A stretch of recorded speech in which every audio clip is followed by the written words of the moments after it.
व्यापक विरोध प्रदर्शनों और गृह युद्ध जैसे हालातों के बीच प्रधानमंत्री शेख हसीना के इस्तीफे से बांग्लादेश का राजनीतिक परिदृश्य उलट-पुलट हो गया है। हालात इतने बिगड़ गए हैं कि शेख हसीना को अपने देश से भागकर भारत आना पड़ा। बांग्लादेश के सेना प्रमुख वकार उस जमान ने घोषणा की है कि देश को राजनीतिक अस्थिरता के इस दौर से बाहर निकालने और शांति स्थापित करने के लिए एक अंतरिम सरकार का गठन किया जाएगा। वहीं शेख हसीना सरकार के पतन के बाद बांग्लादेश में व्यापक पैमाने पर हिंदू अल्पसंख्यकों को उनके घरों, व्यापारिक प्रतिष्ठानों और संपत्तियों को निशाना बनाया गया है। बांग्लादेश की कट्टरपंथी पार्टी जमात-ए-इस्लामी ने खुद एक बयान जारी कर हिंदू अल्पसंख्यकों को निशाना बनाए जाने की बात स्वीकार की है। जमात-ए-इस्लामी ने कहा है कि कुछ व्यक्तियों के भड़काऊ भाषण के कारण उपद्रवियों के एक समूह ने शहरों, बंदरगाहों और गांवों में तोड़फोड़ की है।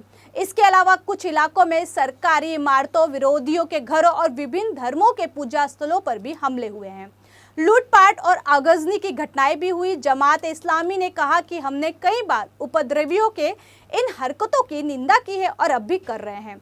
इन परिस्थितियों में हमने देशवासियों के साथ साथ अपने संगठन के सदस्यों से सभी धर्मों के लोगों की संपत्तियों की रक्षा में संरक्षण की भूमिका निभाने का आह्वान किया है। हमारे देश में कोई भी बहुसंख्यक या अल्पसंख्यक नहीं है। इस देश में जन्म लेने वाले सभी लोग जाति, धर्म और वर्ण से परे इस देश के नागरिक हैं और सभी को समान अधिकार प्राप्त है। अतः बहुमत या अल्पमत का प्रश्न अमान्य है। वहीं बांग्लादेश में अल्पसंख्यक के हिंदुओं को निशाना बनाए जाने को लेकर भारत में भी खूब सियासत हो रही है और बीजेपी की मौजूदा सरकार को घेरने का प्रयास किया जा रहा है। शिवसेना यूबीटी ने सरकार के कदमों को लेकर सवाल उठाए हैं। उद्धव ठाकरे की पार्टी की तरफ से कहा गया है कि जिस प्रकार से बांग्लादेश में हिंदुओं को निशाना बनाया जा रहा है, उन्हें बचाने के लिए सरकार क्या कदम उठा रही है। इसके अलावा आरएसएस ने भी सरकार से मांग की है कि हिंदुओं की सुरक्षा सरकार सुनिश्चित करे।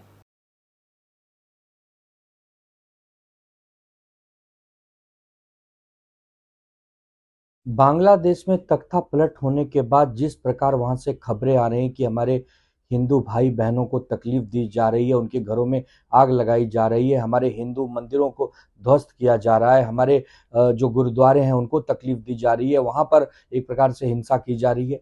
ये सब बहुत ही दुर्भाग्यपूर्ण है। लेकिन उससे ज्यादा दुर्भाग्यपूर्ण है कि हमारे केंद्र की जो भारतीय जनता पार्टी की सरकार, जो अपने आप को बहुत बड़ा हिंदूवादी कहती है, वो क्या कर रही है। जो हमारे विदेश मंत्री हैं वो क्या कर रहे हैं। याद रखना कि अगर हमारे हिंदू भाई बहनों को बांग्लादेश में तकलीफ हो रही है तो हमारे भारत देश में अगर एक भी बांग्लादेशी रहते हैं, एक भी घुसपैठिए रोहिंग्या रहते हैं, तो इनको भी यहां से भागना पड़ेगा।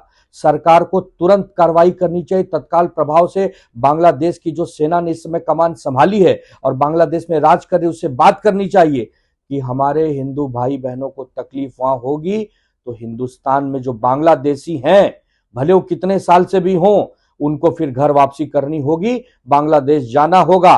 क्योंकि हम सब कुछ बर्दाश्त कर सकते हैं, अपनों पर अत्याचार बर्दाश्त नहीं कर सकते। इसलिए क्योंकि हम सब बाला साहब ठाकरे जी के शिवसैनिक हैं, हिंदू हृदय सम्राट उन्हें कहा जाता रहा है। तो हमारे हिंदू भाई बहनों को ये सरकार अगर सुरक्षा संरक्षण नहीं दे सकती तो यहाँ के जो बांग्लादेशी और रोहिंग्या घुसपैठी उनको तत्काल भगाओ यहाँ से। उनकी कोई आवश्यकता नहीं हमारे देश में।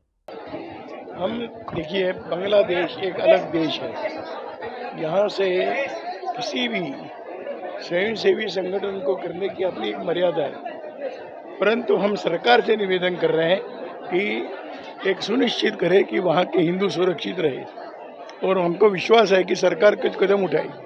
हर जगह देखा जाता है कि हिंदुओं को सॉफ्ट टारगेट किया जा रहा है। क्या लग रहा है आपको, टारगेट किया जाता है, टारगेट की तरफ हो ही रहा है, समाचार हम सुन रहे हैं। कई मंदिर जला दिए गए वहाँ पर और हिंदुओं को मारा भी जा रहा है। इसलिए ये काम, इसलिए में क्या करना चाहिए सरकार को? ये सरकार ने करना चाहिए। हमने सरकार को निवेदन किया है कि वो इसमें उचित कदम उठाए।